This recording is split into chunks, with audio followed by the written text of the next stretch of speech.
Então agora temos um novo ministro, né? Que nos seus artigos ele é a favor do isolamento, mas no momento a sua história é baseada em sacos reais, né? Infelizmente ele abre mão de todo o seu artigo que ele dizia ser a favor do isolamento para agora então puxar saco do presidente, né? Infelizmente nós vemos isso. É um cara qualificado para o cargo, né, que deveria ter sido colocado antes mesmo do Mandetta, mas o Bolsonaro querendo fazer um agrado ao Podemos, que lhe apoiou, colocou o Mandetta. O Mandetta sai, né, como um herói aí perante o povo, né, apesar de ter aquela situação do SUS também, aquela questão toda. Mas o que é real em nosso país? A primeira coisa, os pacientes, as pessoas assintomáticas, pessoas que não apresentam sintomas do coronavírus, enquanto exames para essas pessoas, que podem ser eu, você, nós não vamos saber como lidar com essa situação. Hoje em dia você chega com febre no hospital, eles não fazem o teste de coronavírus. Isso significa que não sabem quantas pessoas estão infectadas. Não se tem o número de pessoas infectadas. Estão demorando muito. A primeira ação como de um presidente deveria ser na prevenção, no cuidado com os médicos, as máscaras N95, né? E na prevenção. Tem um senhor aí de uma universidade que fez um equipamento, um respirador que pode ser feito rapidamente, um respirador caseiro, uma forma engenhosa. E já tiraram o cara de circulação, não deram crédito quase nenhum, não fizeram nada.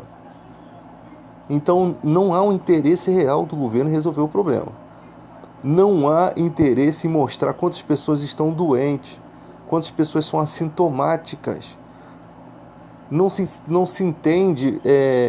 Uma pessoa assintomática, quanto tempo ela fica com o vírus? Ninguém sabe. Ela não apresenta febre. 70% das pessoas apresentam febre. E febre de 39 graus para cima. Em criança, a criança vai convulsionar. Acima de 39 graus, a criança convulsiona. 30% não apresentam febre. E muita gente é assintomática. Está doente, transmitindo, não sabe. Não está se prevenindo porque acha que não tem a doença.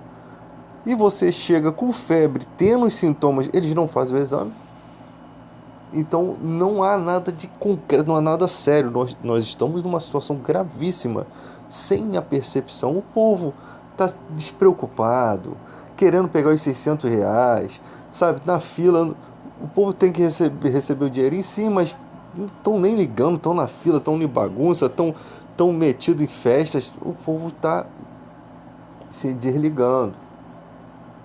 E a gente está vendo as pessoas morrendo, né? Pessoas morrendo na nossa vizinhança.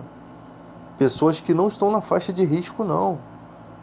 Tem gente com problema cardíaco morrendo da doença, problema respiratório morrendo da doença. Eu não sei como é que vai ficar a condição do diabético. Nós não sabemos nada sobre o coronavírus, nada. Sabe o que é? O Brasil não sabe nada, nem os outros países sabe, não sabem nada. Não tem ação preventiva, não tem o controle da venda do álcool gel. Os caras cobrando 11, 15 reais numa garrafa de álcool gel, sabe? É um absurdo a falta de patriotismo desse país. Não tem máscara, as máscaras, você bota a máscara para trabalhar de pano, você não consegue respirar. Muita gente tem problema respiratório, não consegue. Mas temos que fazer a prevenção. Cadê a prefeitura distribuindo as máscaras, distribuindo a luva? Cadê as conduções mais conduções para poder levar a população para o seu trabalho? Álcool em gel no ambiente de trabalho. O país, a economia não pode parar, mas como é que vai se mover se os governantes não se movem? Se os governantes não fazem nada? Sabe o que vai acontecer? Vai voltar ao trabalho como se não nada tivesse acontecido e possivelmente vão parar de novo. Só que dessa vez essa parada vai pode se tomar que Deus esteja no controle, que eu esteja errado no que eu esteja falando, que essa doença, porque a gente vai esperar o quê? Que a doença suma, gente. Você é uma pessoa assintomática, você não sente nada, você não tem febre, você está passando a doença, não está nem sabendo. Nós vamos esperar que o coronavírus do nada suma? Isso não aconteceu em nenhum país. Pelo contrário, os países que fizeram isso pioraram a situação. Se entrarmos em estado de pandemia, você não vai poder sair da sua casa. O direito de ir e vir, se for pego na rua, é 12 anos de cadeia. O exército vai tomar conta de tudo e nós não sabemos o que vai ser desse país. O exército conectado com um presidente que não é de confiança, não é confiável, os governantes que não são confiáveis, tá? Então nós não sabemos o que vai acontecer nesse país. Há um mistério no ar. As primeiras pragas foram os corruptos no poder. Agora é uma praga de verdade surgindo. E a próxima praga? O que vai ser o futuro? O que vai ser? Como é que vai ser as coisas? Sinceramente, se eu tenho dinheiro, eu pego minha família e saio desse país. Eu pego e saio do Brasil. Porque não tem controle algum aqui. Se você tem grana, cara, se você tem grana, não está doente, vai para um país onde não tem doença. Vai para um lugar onde você possa ficar com a tua família que não tem essa doença. A primeiro sinal de coronavírus naquele lugar, mete o pé, vai para outro lugar. Eu fugiria disso aqui. Porque não há um controle nenhum. Não há controle nenhum aqui no Brasil. Vamos voltar a trabalhar como se nada estivesse acontecendo.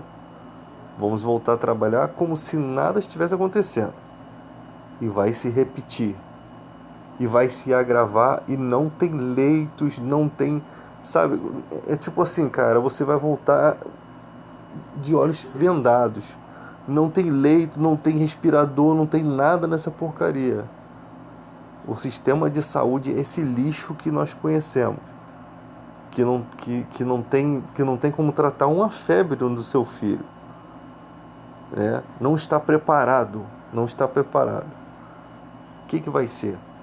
Como é que vai ser a situação? Não dá para manifestar, não dá para tirar ninguém da presidência, porque você vai sair numa manifestação como? De máscara, de luva? Não tem como manifestar. Não tem como lutar pelos seus direitos nesse momento. O que vai ser do Brasil? De um lado, pessoas querendo o AI-5, a ditadura, pessoas que nem fazem ideia que muitos militares sofreram, pela ditadura, porque seus generais não apoiaram a ditadura, ficaram do lado da Constituição e do presidente João Goulart. Esses sofreram, porque falam sempre que na ditadura só os vagabundos que sofreram. Tinha muito militar sofrendo, não eram vagabundos. Não sei que tipo de história anda vendendo para essas pessoas, mas que situação nós estamos passando. E tem gente falando que o vírus foi Deus que enviou o vírus, que o Bolsonaro é escolhido por Deus. Aí você faz a pergunta ao crente, esses crentes de meia tigela, os que são de meia tigela, Deus revelou alguma coisa para vocês? Deus revelou? Porque eles nunca respondem, porque sabem que se responder cai em condenação. Se alguém falar assim, Deus me revelou que o Bolsonaro é um homem de Deus, é escolhido por Deus, Deus me revelou que o coronavírus foi enviado por Deus, por acaso Deus tem que enviar praga para fazer alguma coisa pelo povo? Há uma diferença entre vontade real e vontade permissiva. Deus permite as coisas, mas é a vontade real de Deus ver pessoas sofrendo, pessoas praticamente se sentindo como se estivesse se afogando. por conta dos efeitos dessa doença? Se é vontade de Deus, Deus é mau assim, Deus é ruim, é perverso agora? E aí você faz a pergunta para eles, eles não respondem, porque se responder entra em condenação. Se disser que Deus falou quando Deus não falou, entra em condenação. E eu fico gravando tudinho. Esses canais aí que colocam que profecias falsas, eu fico gravando tudinho. A primeiro sinal de profecia falsa, pule fora. Se você é um cristão, conhece as escrituras, sabe que quando Deus fala, se realiza, a coisa funciona. Se Deus fala para um profeta dele, um homem de Deus, vier revelar alguma coisa, isso vai se concluir, mesmo que não pareça, mas vai acontecer. Vai acontecer, porque Deus é perfeito, não é a profecia. E nós vemos um monte de gente aí falando um monte de coisa, um monte de crente aloprado. Eu entrei eu estava num grupo, né? Um grupo que o pessoal só falava disso. Não, desde a antiguidade, Deus já estava nos mostrando que ia surgir alguém na política. Eu perguntei assim, que história é essa? Que eu leio a Bíblia e não acho isso daí que vocês acham. Que história é essa? É sempre os mitos doidos que o pessoal cria. Vem cá, isso foi revelação? Olha, ninguém fala mais comigo no grupo. Porque uma coisa é você falar coisas para quem não entende. Outra coisa é você falar para quem estuda a Bíblia e vai te questionar a respeito. E outra coisa, se você estuda a Bíblia e não se mantém fiel às Escrituras, o que adianta? Quando eu falo fiel às Escrituras, é a fidelidade de um assunto, a respeito de um assunto. Então, eu perguntei, Deus revelou a você que o Bolsonaro é a escolha de Deus? Fala para mim, que eu vou estar gravando aqui e depois eu vou vir cobrar de você. Você vai entrar em condenação por uma coisa que você está dizendo, quando Deus não disse. Dizer que Deus disse algo quando Ele não disse. E ainda bem que foi sensato esse povo, que ficava gaguejando e dizia, bom, eu não quero discutir com você. Aí já vê que não tem capacidade de reconhecer que está errado, né? Eu não quero discutir com você, eu te respeito, aí fica aquela puxação de saco insignificante, né? Eu não gosto desse tipo de coisa, eu gosto de sinceridade. Eu converso com sinceridade. Não revelou, não vou dizer que é. Entende? Ainda mais não vendo frutos em uma árvore. Não vendo frutos bons, vendo frutos ruins. Agora surgiu a nova carteira de trabalho verde e amarelo. Olha, vai gerar muitos empregos. É uma corrupção aquilo ali. Aquilo ali eles não conseguem destruir a carteira de trabalho azulzinha padrão, destruir as leis que protegem ela, porque são leis fortes. Então eles criam uma outra para deturpar, tipo assim, para começar a sugar, como se fosse uma sanguessuga, uma ameba, que você coloca do lado de uma planta, uma trepadeira, para sugar aquela outra planta. É como se fosse isso, essa carteira de trabalho verde e amarela. Ela existe para quê? Para mostrar para os empresários que isso aqui é mais vantajoso para eles. Consequentemente, a Azul vai deixando de existir. Isso é corrupção da coisa mais suja, mais deslavada, uma canalice mais deslavada que você pode perceber.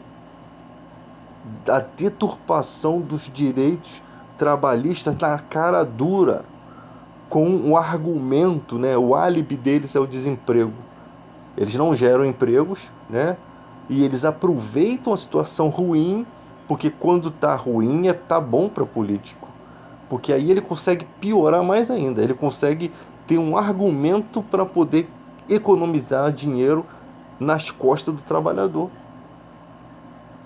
né? E ali gastam de milhões com propagandas para mostrar para o povo que não entende que estão fazendo algo de bom. Olha, a reforma da Previdência, ela pensa nos mais pobres. Aí bota o Dória para fazer essa narrativa. Parece o diabo cantando música de niná para uma criança. Sabe? E o povo fica sem. Muita gente pensa que eles realmente estão preocupados. Olha, amigo, se o país estivesse preocupado com os pobres, você não veria o Sérgio Cabral comendo queijo suíço dentro da cadeia. Você não veria esse tipo de sujeira. O Sérgio Cabral preso por corrupção, por muito desvio de dinheiro, sendo servido por chefe de cozinha. Então você vê que esse país que tem esse tipo de coisa nunca está pensando no pobre, nunca está pensando em você.